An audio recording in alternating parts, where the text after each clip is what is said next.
I grow habanero peppers in my backyard. That's not my health strategy, but it's the reason I'm outside almost every day, bending, digging, standing in the sun.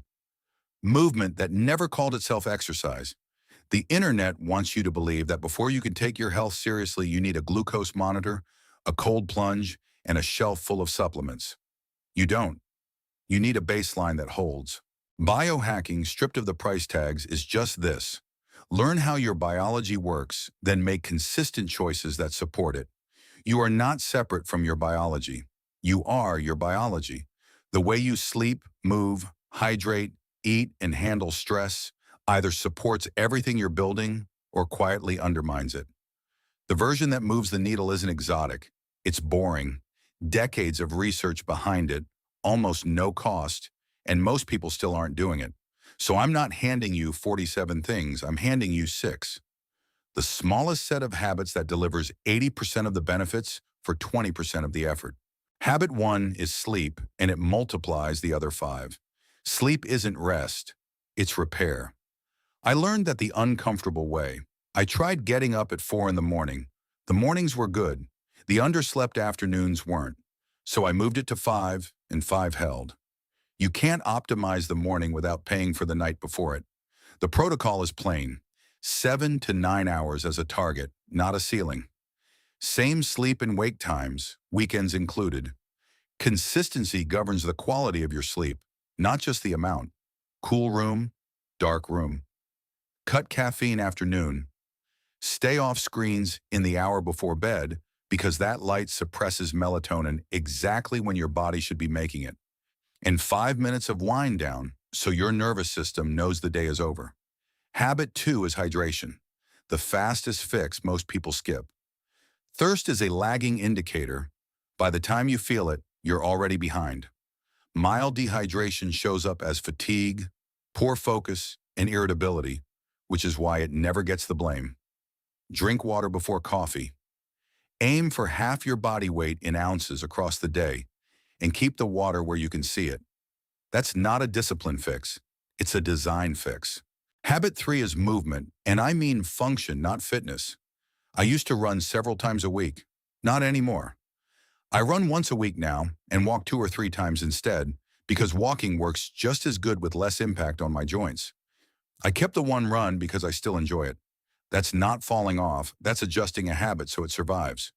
Your floor is smaller than mine. Walk 10 minutes after at least one meal a day. That one habit has more evidence behind it for blood sugar, digestion, and afternoon energy than most exercise programs people start and quit. Add resistance training if you can, but build the floor before the ceiling. Habit 4 is nutrition, and this is not a diet talk. No macros, no forbidden foods.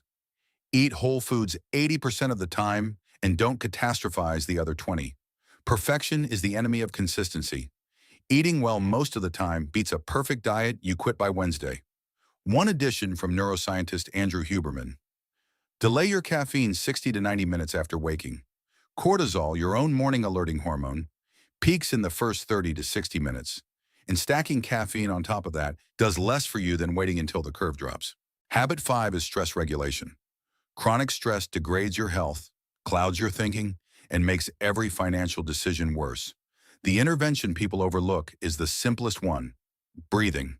A longer exhale than inhale. In for 4 counts, out for 6.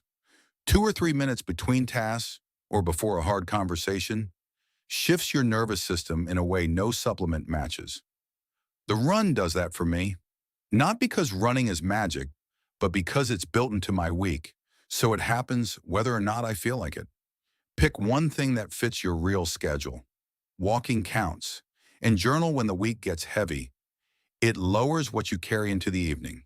Habit 6 is environmental design, and it's what keeps the other 5 alive without willpower. Your environment shapes your behavior more reliably than your intentions do. The morning matters most. Sunlight in the first hour after waking, move a little, hydrate before caffeine, a few minutes of planning before the phone takes your attention, then adjust the friction, shoes by the door, water on the counter, fruit out, the processed stuff in a cabinet you have to work for. Phone in another room when you need focus. None of that is dramatic. All of it works.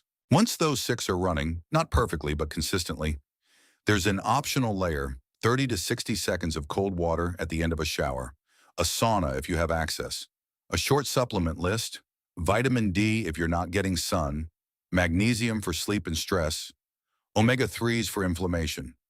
Supplements are additions to a system that already works, not substitutes for one, and wearables.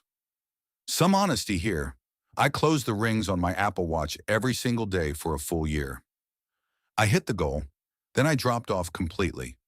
The watch didn't fail. My goal turned into a ceiling, and once I touched it, there was nothing underneath holding the habit up. Use the data as a mirror, not a scoreboard. I don't hover over the habaneros. I set the conditions, sun, soil, water, occasional attention, and step back. The baseline is the same.